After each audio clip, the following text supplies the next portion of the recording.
کہ جیسے ہی وہ علامات نمودار ہوں کہ اب اس ماں کے شکم میں ایک نسل جنم لینے والی ہے،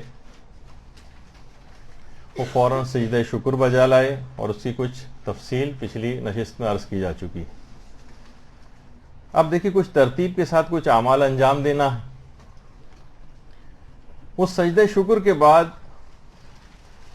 عورت پہلا کام یہ کرے کہ وہ تمام گناہوں سے توبہ کرے۔ توبہ سے اس سلسلے کا آغاز ہونا چاہیے، ان اعمال کا، سچے دل سے توبہ کہ اب ایک نئی نسل جنم لینے والی ہے، اور ایک استغفار کی ایک تسبیح ضرور پڑھے۔ اچھا، اپنے گناہوں سے توبہ کرنی ہے، اپنے آباء و اجداد یا بچے کے ننھیالی اور ددیالی تمام آباء و اجداد، کیونکہ گناہوں کے اثرات نسلوں کے اندر منتقل ہوتے ہیں، تو ان گناہوں کے آثار کو ختم کرنے کے لیے کہ ایسا نہ ہو کہ آباء و اجداد میں سے کچھ گناہ کے آثار اس بچے تک وراثت کے لحاظ سے منتقل ہوتے ہوں، تو کم سے کم ان کا دفیہ کیا جا سکے، ان کو ختم کیا جا سکے۔ دیکھیے چیزیں ایسی ہیں جیسے جسمانی بیماریاں کتنی ہیں کہ بعض اوقات اگر صرف باپ کو بیماری ہے، بچے کے اندر اس کے پہنچنے کے امکانات اتنے فیصد ہوتے ہیں، ماں اور باپ دونوں کو بیماری ہے تو بچے کے اندر اس بیماری کے امکانات بہت زیادہ بڑھ جاتے ہیں۔ مدر اور فادر میں سے کوئی ایک ڈائبٹک ہے تو چانسز ذرا کم ہوتے ہیں بیماری پہنچنے کے، دونوں ڈائبٹک ہیں امکانات زیادہ بڑھ جاتے ہیں۔ تھیلیسیمیا ہے، جینیٹیکلی ٹرانسمیٹڈ جو ڈیزیزز ہیں، اس طرح سے بہت ساری اس طرح کی چیزیں ہیں۔ جب یہ ہمارے ہاں فیملی ہسٹری کی بڑی امپورٹنس ہوتی ہے بعض اوقات، تو اسی طریقے سے گھر کا بھی دیکھیے کوئی فرد اگر کوئی جرم کرتا ہے، جیل چلا جاتا ہے، پورا گھرانہ متاثر ہوتا ہے، جن کا قصور نہیں بھی ہوتا وہ بھی متاثر ہو جاتے ہیں۔ لڑکیوں کی شادیوں کے اندر مشکلات پیش آتی ہیں تو وہ بدنامی ساتھ ساتھ چلتی ہے۔ لہٰذا گناہوں کی معافی اور ان کے اثرات بد جو پہنچتے ہیں ان سے دفیہ کرنا، ان سے اپنے آپ کو بچانا، ان کے اثر کو ختم کرنا بہت ضروری ہے۔ دیکھیے توبہ ایک ایسی ربر ہے جو کہ آثار گناہ کو بھی مٹا کے رکھ دیتی ہے۔ ہر چیز کا ایک اثر ہے، اور توبہ آثار گناہ کو بھی ختم کر کے رکھ دیتی، صرف گناہ کو ختم نہیں کرتی، اس کے آثار کو بھی ختم کرتی۔ اچھا دیکھیے گناہوں کے اثرات کون کون سے ہو سکتے ہیں تاکہ دماغ میں رہے آپ کو کہ بچے تک کون سی چیز منتقل ہو سکتی۔ گناہوں کے اثرات، دیکھیے گناہوں کا پہلا اثر یہ ہے کہ یہ ہمیشہ گناہ اطاعت خدا سے روکتے ہیں۔ تو ماں اگر اس طرح مسلسل گناہ کرتی رہے گی تو یہ بچے کے اندر بھی چیز منتقل ہوگی، اور بچہ بھی اطاعت خدا سے رکتا رہے گا۔ خود گناہ کا اپنا اثر یہ ہے کہ وہ اطاعت خدا سے روکتا ہے، تو اس وجہ سے بھی توبہ کرنا ضروری ہے، مزید گناہوں کی طرف انسان کھنچتا ہے۔ دوسرا گناہوں کا اثر یہ ہوتا ہے کہ عمر میں برکت ختم ہو جاتی ہے۔ اب آپ دیکھیں کہ پہلے بزرگوں کی عمریں کتنی ہوتی تھی، اب گھٹ گھٹا کے 55 56 60 سال اس میں انسان عموماً انتقال کر جاتا ہے، عمر میں برکت ختم ہو رہی ہے۔ اب یہ جو پیدا ہونے والا بچہ ہے خود ہی کم عمر ہوگا، یہ کب نانا دادا بن سکے گا، نانی دادی بن سکے گی، کب یہ ان کی تربیت کر سکیں گے چھوٹے بچوں کی، اور اس طرح سے عمریں اتنی اگر کم ہو جائیں ان لوگوں کی تو بزرگ بن کے جو تربیت کرنی ہوتی ہے اس سے بھی لوگ محروم رہیں گے۔ ارادہ کمزور پڑ جاتا ہے، گناہ کرنے سے ہمیشہ توبہ کا ارادہ کمزور ہوتا ہے، اور دوسرے گناہ کرنے کا ارادہ قوی ہوتا ہے، یہ ہمیشہ ہوتا ہے۔ تو توبہ کرنی یوں ضروری ہے کہ ہر گناہ جو ہے آپ کے انسان کے ارادے کو کمزور کرتا ہے، اطاعت کے ارادے کو کمزور کرے گا، نیکی کے ارادے کو کمزور کرے گا، اور گناہ کے ارادے کو طاقتور کرے گا۔ ایک اور گناہوں کا اثر یہ ہے جس کی وجہ سے توبہ کرنی ضروری ہے، گناہوں کی قباحت دل سے نکل جاتی ہے۔ اگر خود ماں کسی چیز کو گناہی طور نہیں سمجھ رہی، کہتی چلتا ہے میک اپ کر کے نامحرموں کے سامنے جانا، اس کو کوئی خاص گناہ ہی نہیں سمجھتی، پیروں کو چھپانا ہے نامحرموں سے، اس کو کوئی گناہ ہی نہیں سمجھتی اس کو ظاہر کرنا، تو گناہوں کی قباحت یہ دل سے نکلتی چلی جاتی ہے، اور انسان اسی وقت گناہوں سے بچ سکتا ہے جب اس کو برا سمجھتا ہو۔ نیکی تم اس وقت تک اختیار نہیں کر سکتے جب تک برائی کو برا نہ سمجھو، روایات کے اندر بھی یہ چیز آئی ہے۔ اور تمام گناہ جتنے بھی ہیں تمام سابقہ مجرم قوموں کی میراث ہیں. اگر سب گناہوں کو آپ دیکھیں، یہ جن پہ عذاب آیا ہے جن قوموں پر، یہ تمام ان قوموں کی میراث رہیں. گویا ماں ان گناہوں کو انجام دے کر ان سابقہ مجرمین قوموں کی میراث کو اپنی اولاد کے اندر منتقل کرتی. بہت خطرناک بات ہے.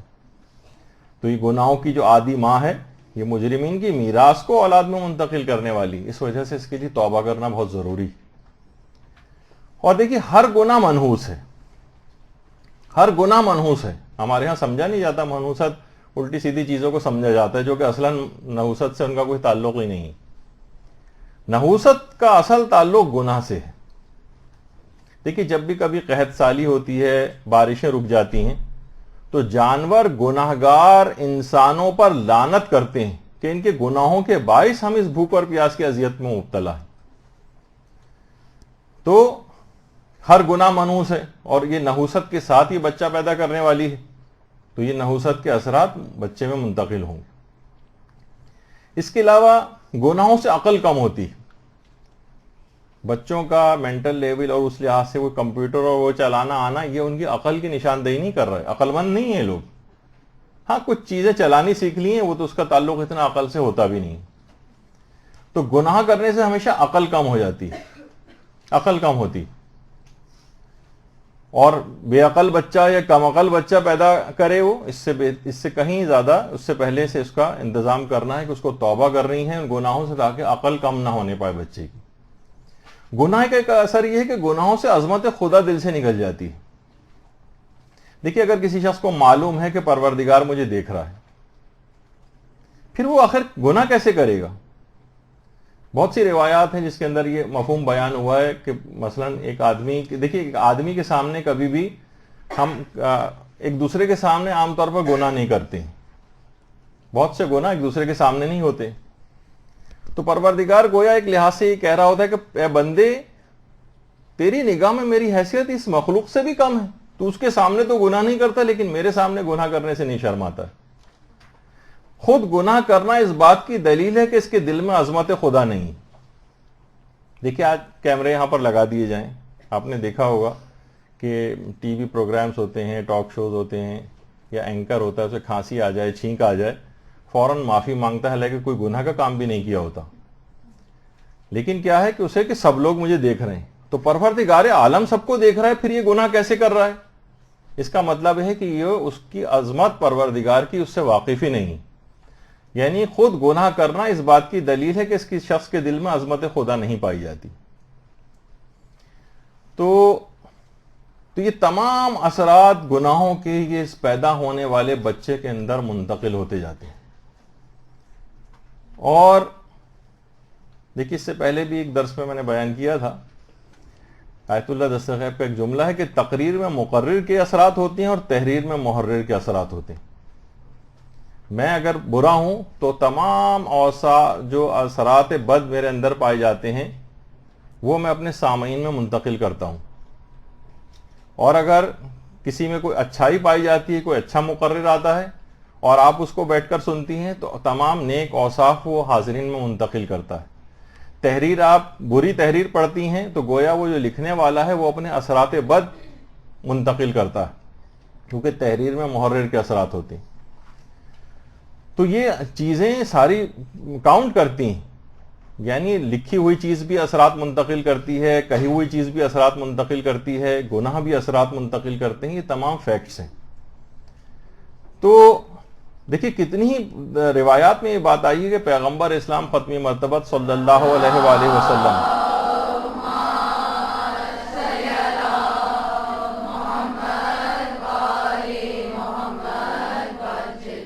دن میں 70 مرتبہ استغفار کیا کرتے تھے.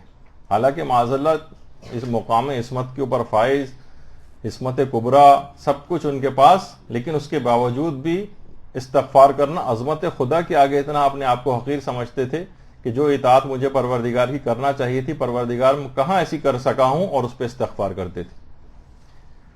تو اسی طریقے سے ایک حاملہ عورت وہ استغفار کرے، باقاعدہ پوری ایک تسبیح پڑھے، روزانہ استغفار کرے. البتہ ہمارے چھٹے امام جعفر صادق علیہ الصلوۃ والسلام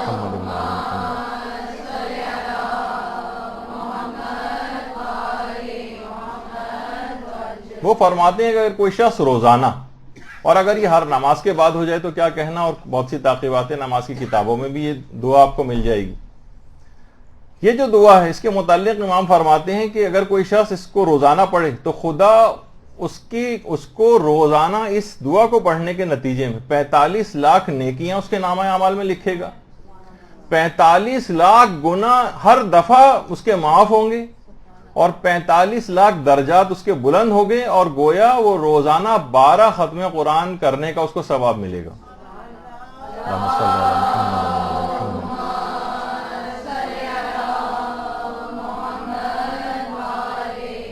اشہد ان لا الہ الا اللہ وحدہ لا شریک لہ الہا واحدا احدا صمدا لم یتخذ صاحبۃ ولا ولدا.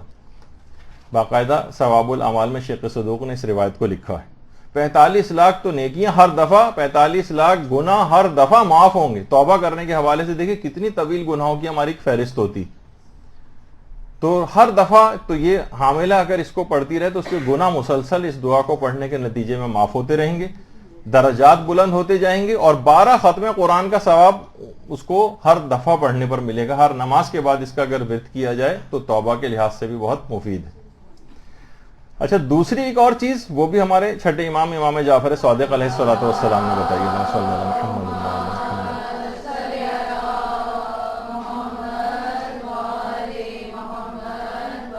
تجدید وضو. ایک دفعہ اگر وضو آپ نے کر لیا اور دوبارہ ٹوٹا بھی نہیں یا ٹوٹ گیا، خاص طور پر تجدید اس کو کہتے ہیں، ابھی نہیں ٹوٹا اور دوبارہ آپ نے اس کو دوبارہ وضو کو کر لیا، کچھ عرصہ تھوڑی دیر گزر گئی تھی، 1 گھنٹہ ہو گیا وضو کیے ہوئے، نہیں بھی ٹوٹا تو آپ نے کہا کہ چلو ایک وضو جو ہے وہ اور کر لیتے ہیں. تو روایات میں کہ بغیر استغفار کے بھی پروردگار گناہوں کو معاف کرتا رہتا ہے جو تجدید وضو کرتا ہے. آپ متوجہ بھی نہیں ہیں توبہ کی طرف، تب بھی خود بخود استغفار ہوتا رہتا ہے. تو یہ بہت اہم ہے اس حاملہ کے حوالے سے کہ اپنے گناہوں کو مسلسل وہ کم کرتی جائے، ختم کرتی جائے، تاکہ بچے کے اوپر اثرات نہ ہوں. اور توبہ ہی کے حوالے سے بہت ہی بہترین جو کہ ایک ذکر ہے، اس کی حاملہ اکثر تکرار کرے، زیادہ تر اوقات میں تکرار کرے، اور وہ ہے ذکر لا الہ الا اللہ. ہمارے پیغمبر اسلام ختم مرتبہ صلی اللہ علیہ وآلہ وسلم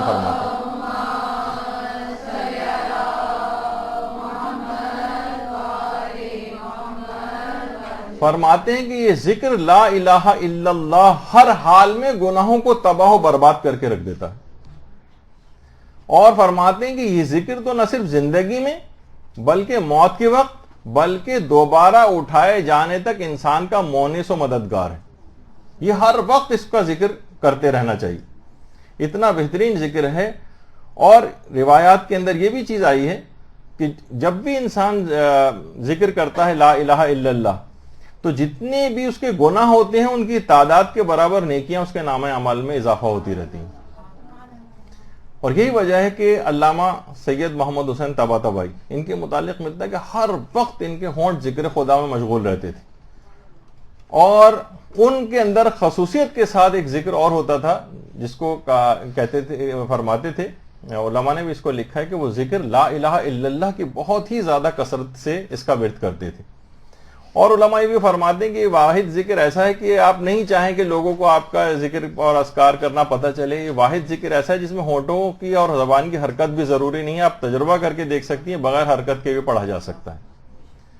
تو یہ بہت ہی اہم چیز ہے. اور یہ تو صرف یہ کہ ان اذکار اور دعاؤں کے نتیجے میں اپنے آپ کو، اپنے گناہوں کو معاف کروائے وہ، اور جو قابل اصلاح چیزیں ہیں ان کی اصلاح بھی کرے. مثلا ظاہر ہے کہ خالی فقط یہ زبانی اس قسم کی توبہ بہت سے گناہوں میں کافی نہیں ہے. بہت ساری نمازیں قضا ہیں اس کی، وہ اپنی کچھ نہ کچھ قضا نمازیں بھی اتارنے کی کوشش کرے. بہت سے گناہ ایسے ہیں جو فقط صرف زبانی معافی نہیں ملتی ہے ان کی استغفار کرنے سے، عملی طور پر ان کی قضا بھی انجام دینا ہوتی ہے، تو اس کی طرف بھی متوجہ رہے. امانتیں اگر کسی کے رکھی ہیں تو وہ واپس کرے، قرضے اگر کسی کے لیے لیے ہوئے ہیں تو وہ واپس کرے. ان سابقہ گناہوں سے پاک صاف ہو کر ایک پاکیزہ زمین میں بچے کی تربیت کا آغاز کرنا ہے. اس وجہ سے کہا کہ شکر خود پروردگار کے بعد اس کو چاہیے کہ وہ استغفار کی ایک تسبیح پڑھے، کچھ خصوصیت کے ساتھ کچھ استغفار ان کو ورد میں رکھے، اور جو قابل اصلاح چیزیں ہیں جو ان میں عمل کرنا پڑتا ہے تب ان کی معافی ملتی ہے، قضا چیزوں کی ادائیگی ان کا اقدام کرنا شروع کرے. برحمتك يا أرحم الراحمين وصلى الله على محمد وآله